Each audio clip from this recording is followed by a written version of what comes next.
C'est l'heure de politique en partenariat avec Slate.fr. Bonsoir Jean-Marie Colombani, cofondateur de Slate et ancien directeur du Monde.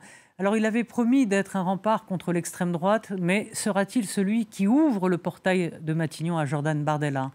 Alors que beaucoup dans la majorité le supplient de se taire, le chef de l'État qui inaugure les chrysanthèmes avec la suite des commémorations du débarquement en profite pour faire campagne.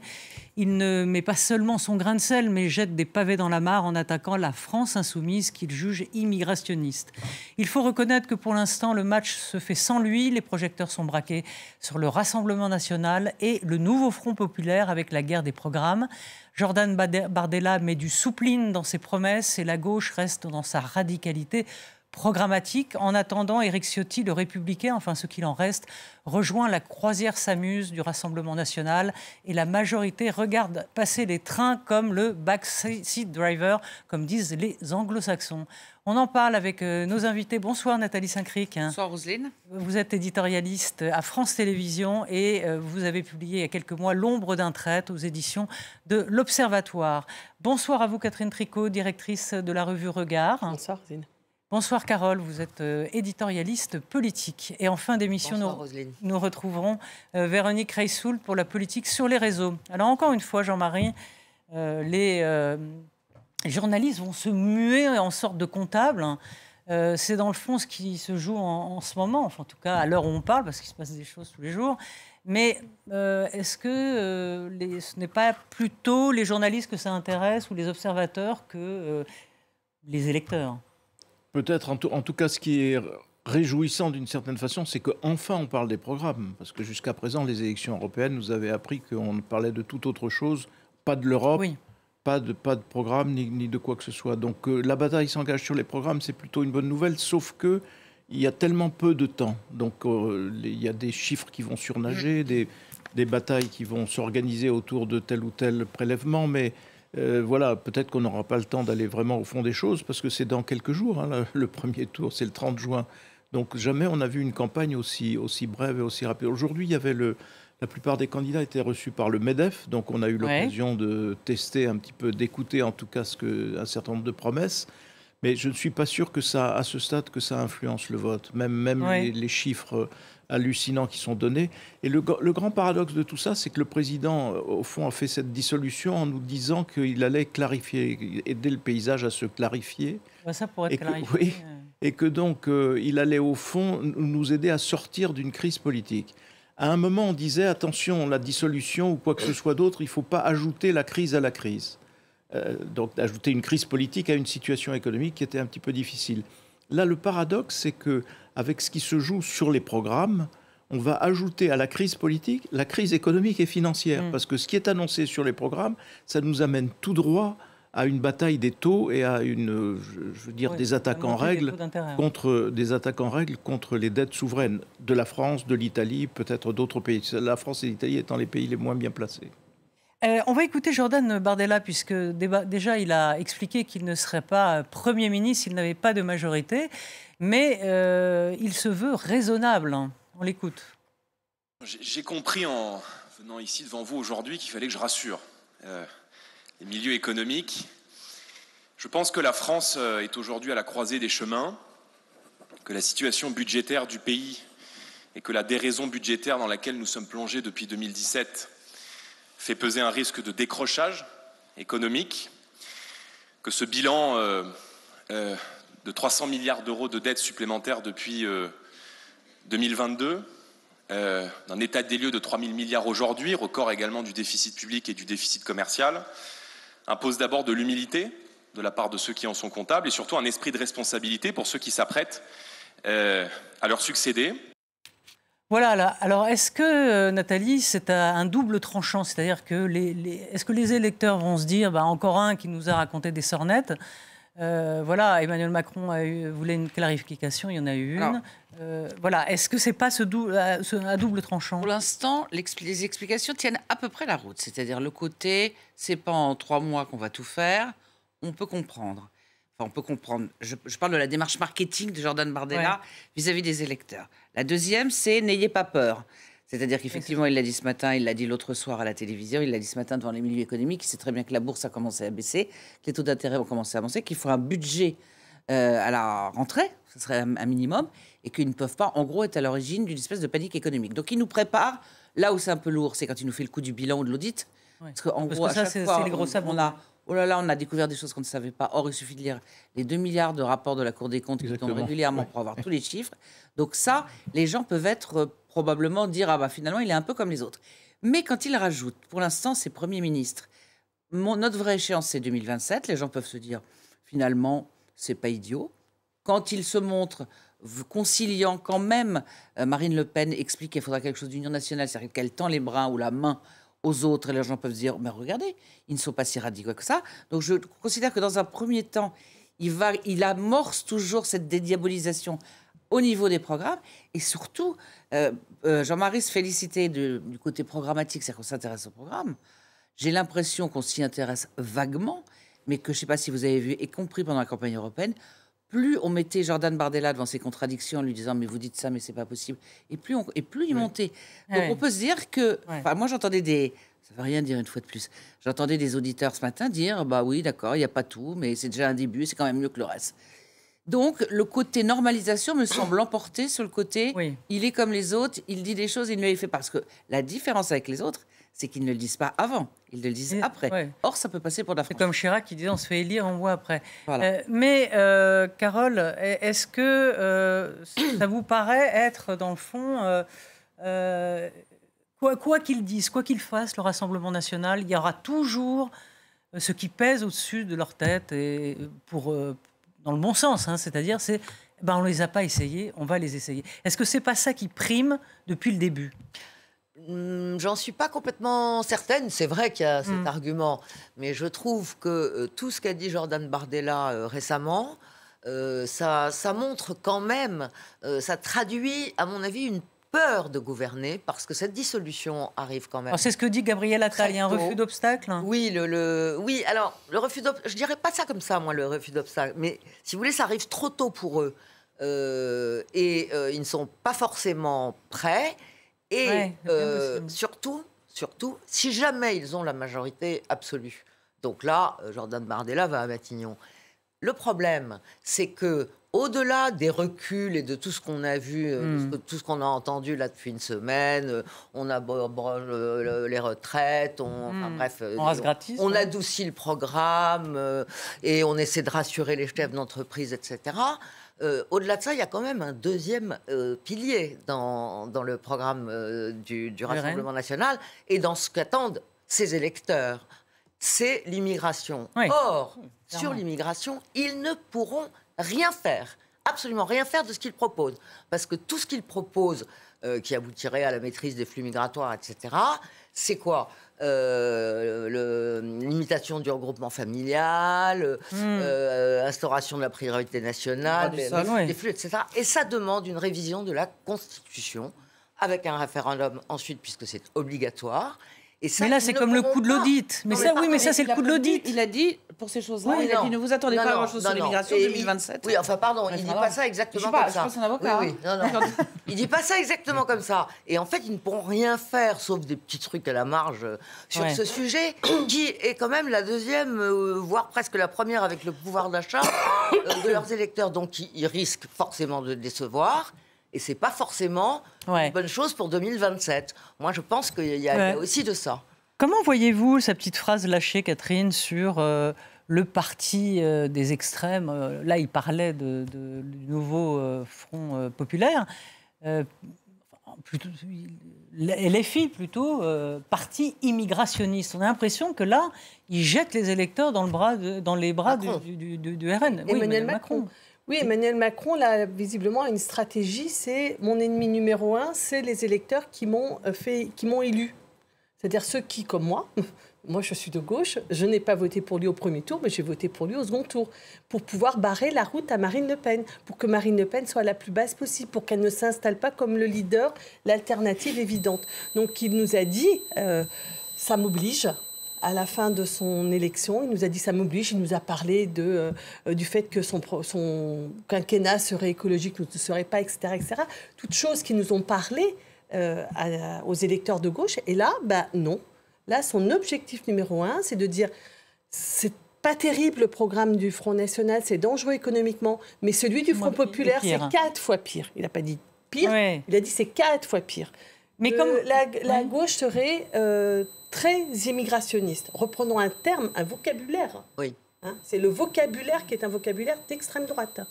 Donc, il y a quand même quelque chose qui est très troublant. Comment se fait-il que cet homme qui nous a dit qu'il ferait barrage contre l'extrême droite a fait ces 2 premières années en étant très frontal par rapport aux questions sociales avec vis-à-vis des gens qui s'opposaient à la réforme des retraites, mais aussi qui a osé négocier une je crois que vous avez un petit problème de micro, Catherine. Ah bon? Donc le temps qu'on... ça va, je vais vous redonner la parole, vous inquiétez pas, mais je crois qu'on ne vous entend pas. On va écouter, je vous redonnerai votre temps de parole, ne vous inquiétez pas. Gabriel Attal, donc, lui, a dit que le nouveau Front populaire était prêt à s'allier à n'importe qui. On va l'écouter et on va en parler. Ils sont prêts à s'allier avec n'importe qui. On voit des gens qui se détestent se mettre ensemble dans une alliance. Alors, ils utilisent des euphémismes pour essayer de le justifier. C'est pas un mariage d'amour, etc. Enfin, la réalité, c'est qu'on voit des gens qui se détestent s'allier simplement dans la perspective de se dire ça peut peut-être nous permettre de gagner. Pas pour transformer la vie des Français, juste pour gagner, pour gagner. Ils sont prêts donc à s'allier avec n'importe qui et à proposer n'importe quoi. Alors Catherine, comment vous regardez justement cet étrange attelage qui va de M. Poutou à François Hollande, en 2 mots? Ceux qui s'opposent à Emmanuel Macron, qui veulent ouvrir une alternative à Emmanuel Macron et qui ne se résolvent pas à l'idée que l'extrême droite prenne le pouvoir. Donc c'est exactement ça, c'est-à-dire que c'est la gauche au sens très large du terme. Je crois qu'il y a un peu d'esprit de responsabilité de se dire qu'il faut rassembler tout le monde. Ceci étant, tout le monde sait bien que Philippe Poutou ne sera pas élu député et que quand bien même il le serait, il ne serait qu'un parmi d'autres. C'est-à-dire que mais bon, ça fait pas. Non, mais c'est pas.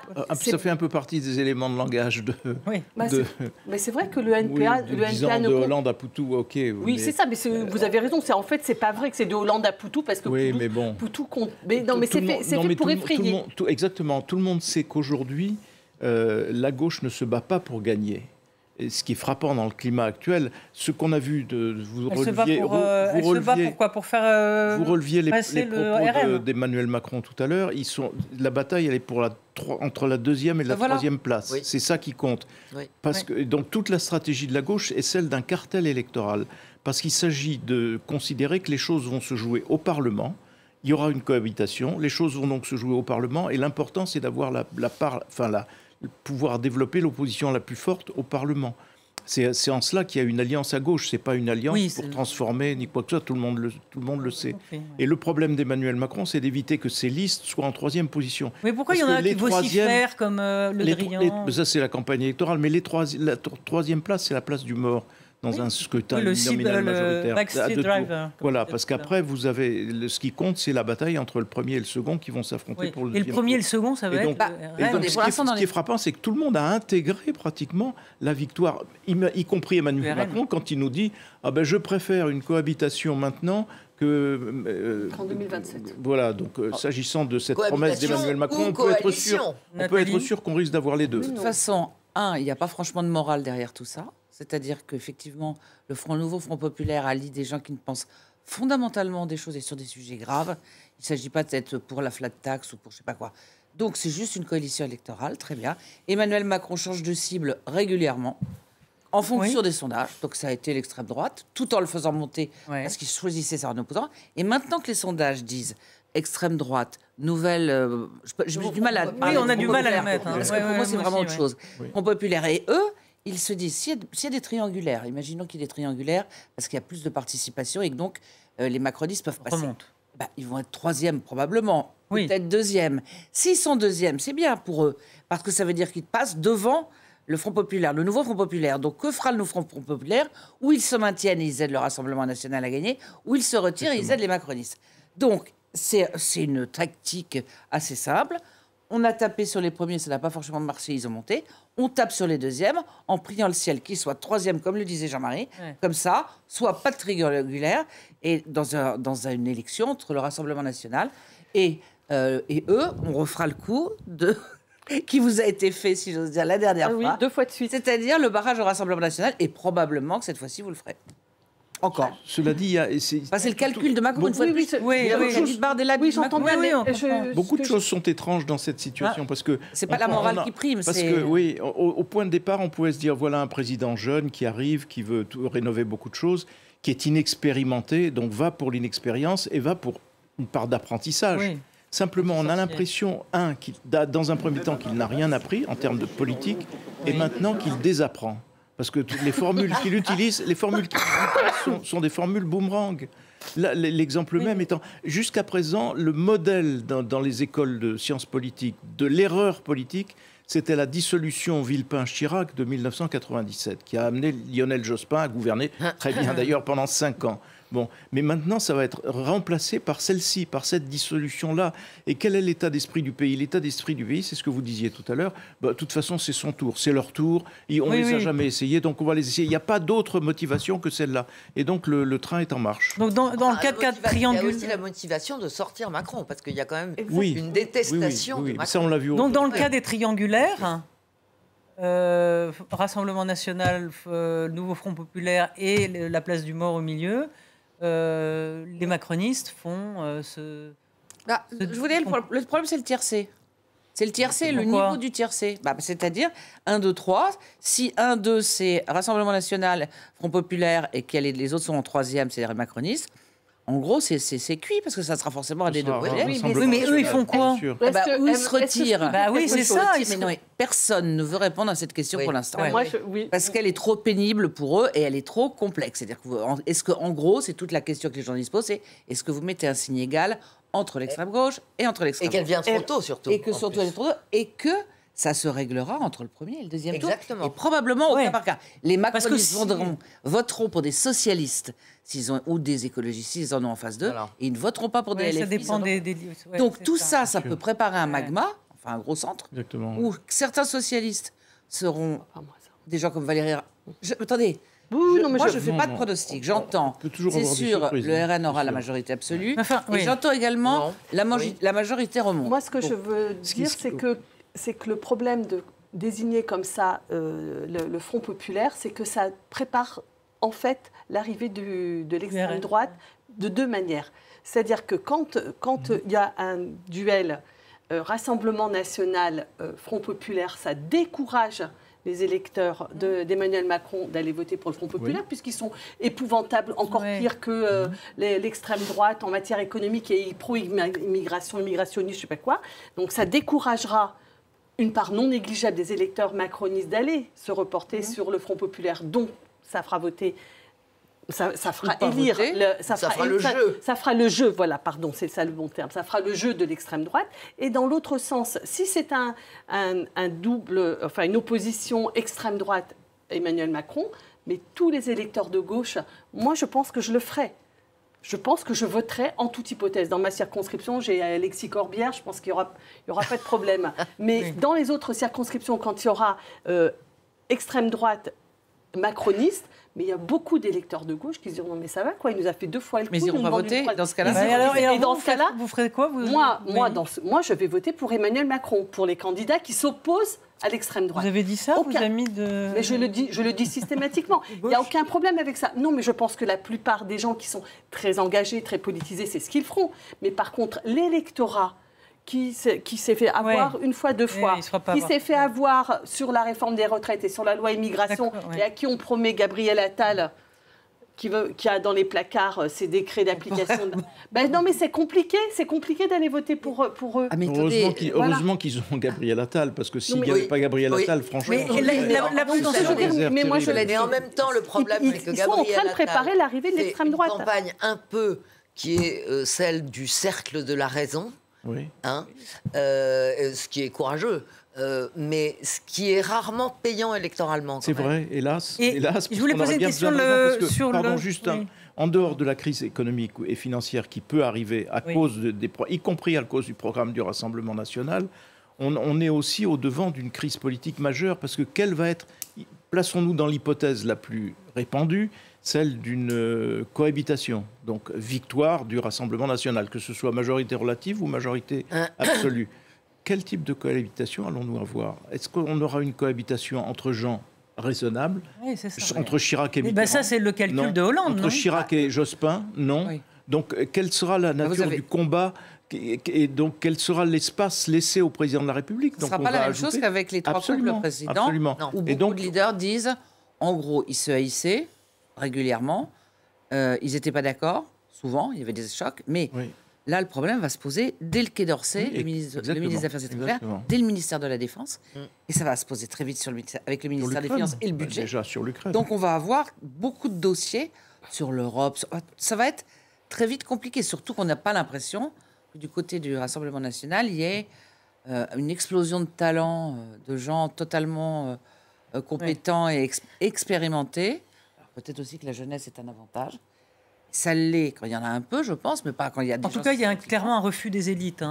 Oui, mais des paradoxal. Donc, et puis de l'autre côté... Pas des élites. Il y a eu un refus des élites. Ils ne sortent pas tous de l'ENA. Moi, j'aimerais... Vous me rassurez, parce que ce n'est pas du tout ce que j'entends. J'entends plutôt des hauts fonctionnaires qui commencent à adapter leur stratégie, à commencer à dire qu'ils vont collaborer. Non, je ne crois pas que...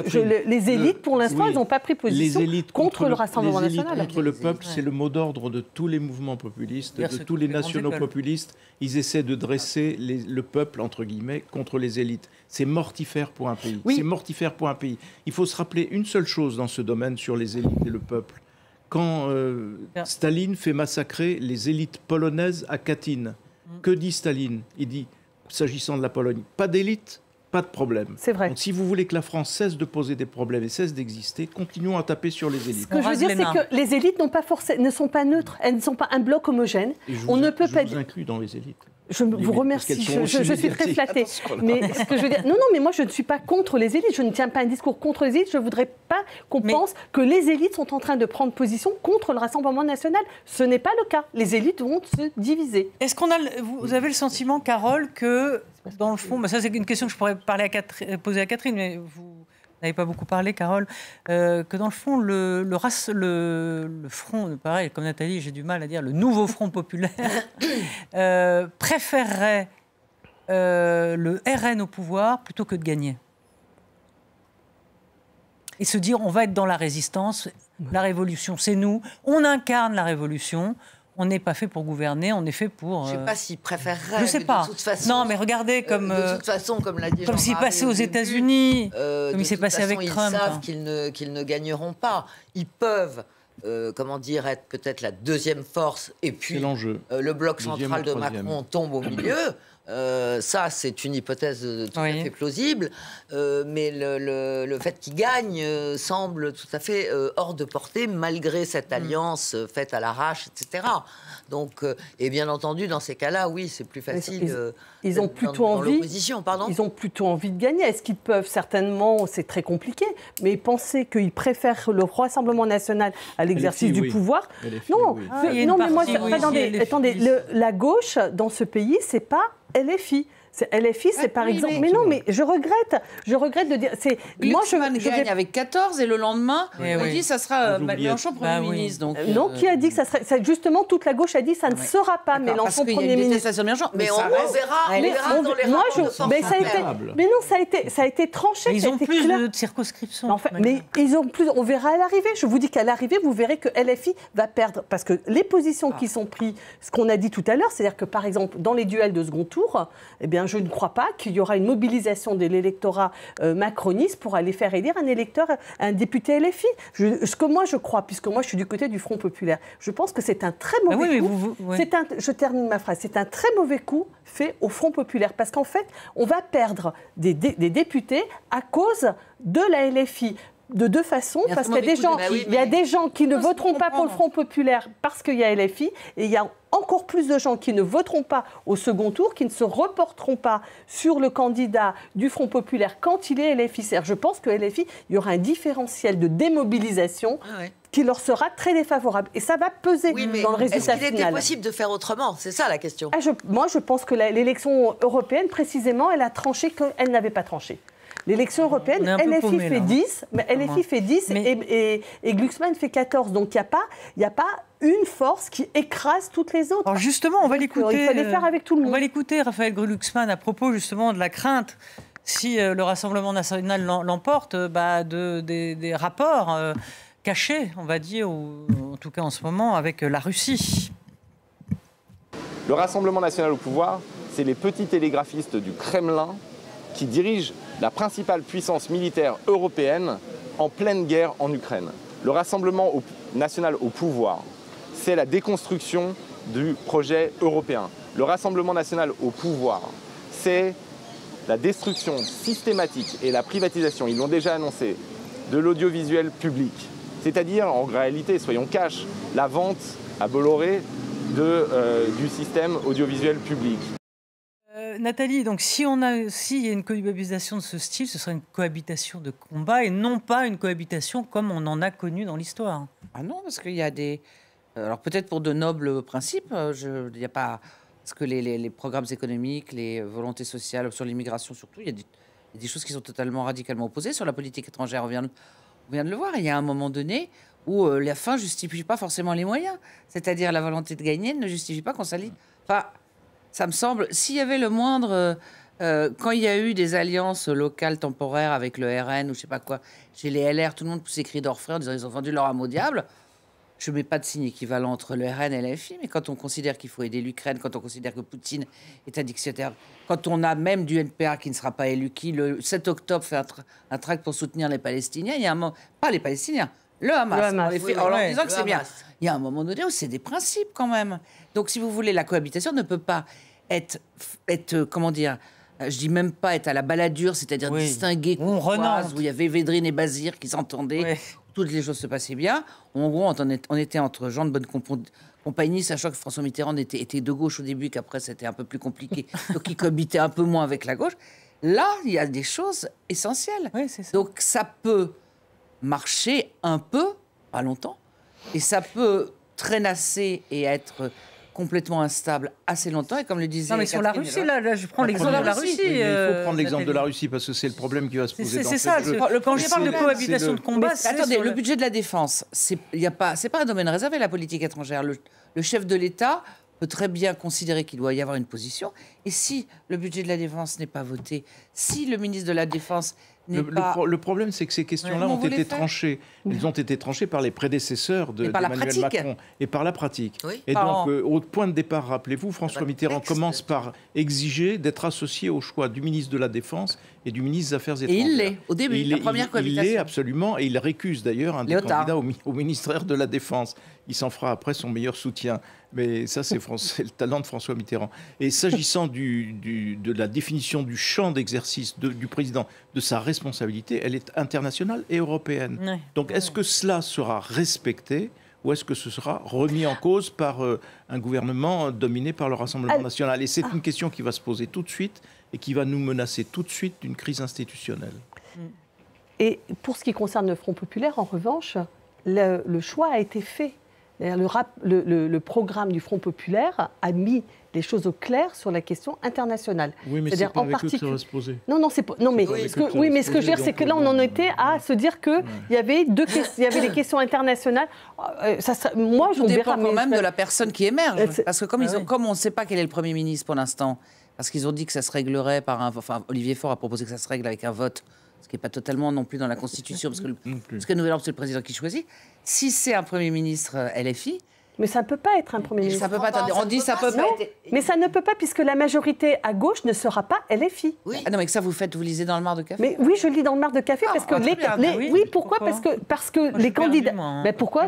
Personne n'a. Non, mais un Doliprane, parce qu'on le sait, parce qu'aujourd'hui la répartition des circonscriptions et quand écoutez, nos amis de l'IFOP, si j'ose dire, vont sortir un sondage. Oui, on aura des sondages. Mais il n'y aura pas de majorité aujourd'hui. Aujourd'hui, la LFI, c'est la différence entre la NUPES et le Nouveau Front Populaire, et c'est pour ça que LFI traîne des pieds. C'est parce que la différence entre NUPES, c'était sous domination absolue, l'hégémonie de LFI et de Jean-Luc Mélenchon, ce n'est plus le cas. Parce que la répartition, vous prenez la répartition par exemple des circonscriptions, la LFI, elle a 35% des circonscriptions. Elle n'a pas la majorité des circonscriptions. Mais elle en a plus quand même. Elle en a 220. Et moi, ce que j'expliquais tout à l'heure, c'est même si ça vous a fait mal à la tête, ce que je disais tout à l'heure, c'est que les candidats LFI, mais vous disiez qu'on se perdait dans mes explications. Je dis que les candidats LFI, oui, bien sûr, mais les candidats LFI seront battus souvent parce que la LFI devient un obstacle à voter pour, dans leur circonscription. Ça laisse deux hypothèses. Du coup, ça plaide pour que la gauche n'ait pas de majorité. Et que du coup, on est dans les deux cas de figure possibles, c'est-à-dire ou une cohabitation de combat avec le Rassemblement national, ou bien s'il n'a pas la majorité, s'il progresse fortement mais qu'il n'a pas de majorité absolue, on en revient Macron va essayer d'aller chercher un peu, il se fait une coalition. Un peu de LR compatible, un peu de... Mais c'est ce qu'il a essayé de faire depuis 3 ans. Non, mais sauf que là... là, il le fera sous la contrainte. L'erreur qu'il a faite, évidemment, c'est en 2022 de ne pas prendre acte et de reconnaître qu'il n'avait qu'une majorité relative et que là, il fallait faire une coalition. Donc, il a préféré, comme d'habitude, des débauchages individuels, ce qui n'a rien à voir. Il n'y a pas de contrat de gouvernement. Donc là, si le RN n'a pas la majorité absolue, il va être contraint de faire ça. Mais il sera beaucoup moins maître du jeu que s'il l'avait proposé spontanément, si j'ose dire, après sa victoire. Juste une question très vite, parce que Véronique nous attend. Quand même, dans ces fameuses clarifications qui sont arrivées, quand même, on a vu Serge Klarsfeld, ancien chasseur de nazis, dire qu'il voterait pour le Rassemblement national. Si en deuxième tour. S'il avait LFI. Voilà, vraiment la technique du pistolet sur la tempe avec... Dominique de Villepin choisirait le Nouveau Front Populaire. Je veux dire, tout est un peu à l'envers, en fait. Enfin, tout est un peu nébuleux. Chacun fait sa... S'il y a un second tour, on élimine en fait au second tour. Donc chacun choisit. Mais ça veut dire qui est l'adversaire principal pour chacun des deux. On a vécu dans une période où l'ennemi absolu, quand c'était Jean-Marie Le Pen, puis Marine Le Pen en partie, était le Rassemblement national qui était... On traitait de parti fasciste, d'extrême droite et tout. Très bien. Je ne dis pas que c'est vrai ou c'est faux, je dis c'est comme ça. Et puis, avec un certain nombre de débordements qu'il a pu y avoir du côté de LFI, un certain nombre de déclarations, c'est marginal, mais quand Jean-Luc Mélenchon, à la suite du viol de la petite fille de 12 ans et tous les enfants, ne dit pas acte antisémite, mais dit acte de racisme, parce qu'il ne peut pas dire antisémitisme. Il y tient, tout ça. Il y a des gens qui se sont dit finalement... Et la réaction d'Amérique Caron était pas mal non plus. Elle était chouette, hein. Oui. Donc l'histoire de la petite fille, c'est un peu le papivoise aussi. Ah non, mais si vous voulez, quand vous avez l'impression qu'il y en a qui se normalisent, en mentant ou ne mentant pas, en se masquant, ne se masquant pas, et d'autres qui vont vers un certain nombre de dérives, mais il faut entendre ce que les socialistes disent sur LFI quand même. Il faut les entendre. Bien sûr. Vous les entendez largement autant que moi. Donc, si vous voulez, le fait que ça brouille les cartes, qu'il n'y ait pas le grand Satan d'un côté, et finalement, la gauche, c'est quand même la gauche, c'est assez logique que les gens soient perdus. Ça dépend ce qui pour eux est le plus important. La politique étrangère. Alors, je vous arrête, je suis désolée, mais on attend... Enfin, c'est plutôt elle qui nous attend, et on l'attend aussi, Véronique Reissoul, pour la politique sur les réseaux.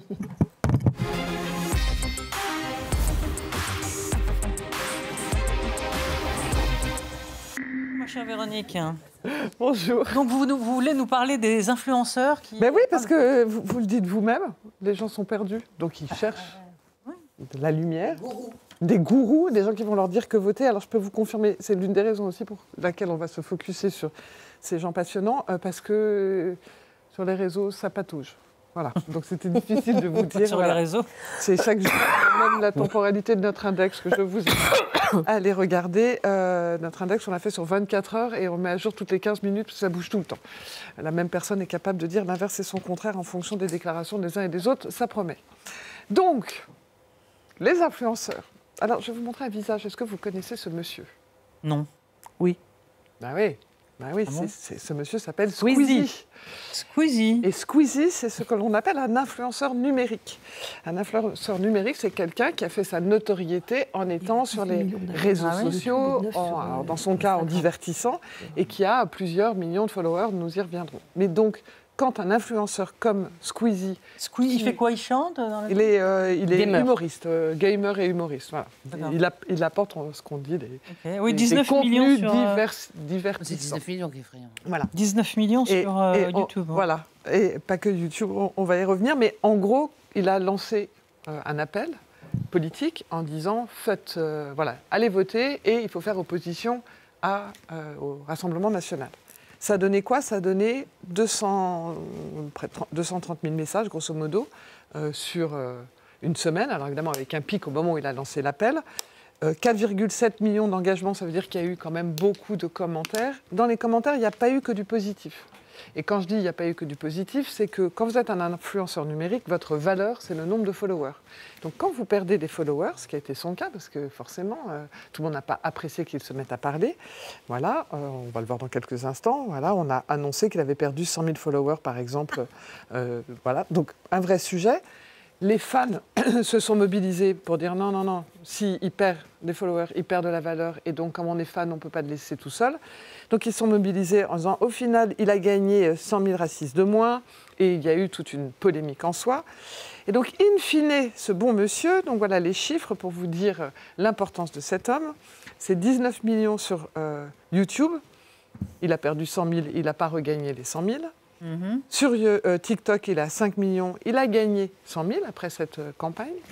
Sur Instagram, il est à 8,1 millions et il en a gagné pas mal, il est à 8,8. Donc dans le fond, parler, en perdre et remobiliser tout le monde, ça a été plutôt efficace. Et sur Twitch, je ne vous l'ai pas mis, c'est 4,8 millions qui étaient un peu à part dans la polémique. Donc on voit bien que ces influenceurs, ils s'invitent, mais ce sont des influenceurs un peu particuliers. Et alors, il y en a s'il d'autres. était suivi, ça inverse totalement le pronostic. Vraiment. Ou les indications des sondages. Hein. Oui. Parce que c'est la moitié du corps électoral. C'est la moitié du corps électoral, exactement. Donc c'est pour ça qu'on peut se dire que c'est rien. Oui, mais est-ce que les gens qui l'écoutent... C'était très argumenté. Moi, je les ai regardés. C'était un message extrêmement argumenté, extrêmement bienveillant à l'égard des jeunes qui avaient voté pour le Rassemblement national. Il leur a dit... On peut se tromper dans la vie, mais il faut réfléchir. Et c'était super argumenté. Ouais. C'est quelque chose de très solide qu'il a fait. Il n'a pas fait du ouh. Non, il a fait un... Oui, Roselyne, faut s'y mettre. Mais non, mais j'ai pas vu, toi non plus. J'ai vu des articles dans les hebdos, moi, sur le phénomène, mais c'est tout. Après, je me dis, Lacan, de quel lieu il parle. Je dis pas qu'il faut être une élite pour pouvoir dire quelque chose, mais si tout le monde commence à donner son avis sur... Oui. Mais c'est bien. On va dire que c'est la démocratie. Moi, je vais vous... Non, pas mal. La démocratie avec un moyen qui permet de toucher 19 millions. Nous sommes mandatés chaque semaine par Véronique. Voilà. Donc, il y a d'autres influenceurs. Oui. Donc, il y a eu Mbappé, on a vu. Non, en fait, il y a une vraie nuance entre les deux. Il y en a un, sa vie, elle dépend de ses followers. Sa valeur, elle dépend de ses followers. Monsieur Squeezie, il existe parce qu'il a des followers. Il les perd, c'est une cata pour lui, il n'est plus rien. Monsieur Mbappé, c'est un influenceur. Madame Marion Cotillard, c'est une influenceuse. Ils ont une réalité ils sont très suivis. Alors, pour vous donner une idée, on a, par exemple, on va passer les chiffres, on va passer celui-là, parce qu'on n'a plus le temps que je vous explique le choqué, tout ça. Voilà. Mbappé, c'est quand même 118 millions de followers sur Instagram. Donc, on ne sait pas les mêmes proportions. Et surtout, lui, quand il dit quelque chose, qu'il influence ou qu'il n'influence pas, il ne perd pas de followers. Il a une réalité que là, quand il a pris la parole au niveau politique, en 1 heure, il y a eu 130 000 messages et 1 million d'engagements. Donc en fait, il y a une réalité quand même de influenceurs et influenceurs. Ce n'est pas tout à fait la même chose. On peut se poser la question de qui influence qui. Est-ce que c'est l'opinion qui influence le fameux Monsieur Squeezie ou Monsieur Squeezie qui influence l'opinion? Mais en tout cas, ce sont des gens particuliers. En revanche, il est évident que le sujet d'un d'une personnalité du football, par exemple, aussi populaire, qui est une idole aussi populaire, eh bien oui, ça fait parler. Alors ça n'empêche pas qu'il soit un peu critiqué, mais comme vous pouvez le constater, c'est des critiques plutôt humoristiques et sympathiques, en disant, vous savez, c'est cassé le nez, qui est un autre grand sujet sur Mbappé, et il s'est cassé le nez, et donc il y a des blagues disant qu'il ne fallait pas mettre ton nez dans la politique. Globalement, on voit bien que ça a une influence, mais l'influence de M. Mbappé est elle aussi importante, parce que voilà, ce sont des phénomènes de société, ce sont des gens qui sont suivis, des idoles et des modèles. Quelle incidence sur le vote? Grand point impossible, mais vous ne pouvez pas savoir quelle est l'incidence sur le vote, puis on n'a pas le temps là, mais grand débat en ce moment sur les réseaux sociaux, on n'a vraiment pas le temps. Non, mais les jeunes en parlent, ça a beaucoup fait parler ces prises de position. Énormément. Moi je suis au courant parce que j'ai un gamin de 17 ans et tout autour de lui, tout le monde a parlé de la prise de position de Squeezie, et d'ailleurs Jordan Bardella a dû lui répondre sous la même forme, c'est-à-dire en faisant exactement, reprenant les mêmes items, etc. D'accord. Merci de nous avoir éclairés, vous tous et vous toutes. Voilà, merci Jean-Marie, vous étiez en minorité. Enfin, vous êtes en minorité, là, clairement. Donc, j'espère que dans votre gynécée, vous êtes heureux et épanoui. Merci beaucoup. Ce sont harem, en fait. Ce sont harem, voilà. Alors, à savoir si les résultats de l'élection vont influencer cette capacité que vous avez à rayonner. Voilà. Merci beaucoup, merci à Flore Simon et merci à l'équipe technique, à toute l'équipe technique. Merci, à très vite.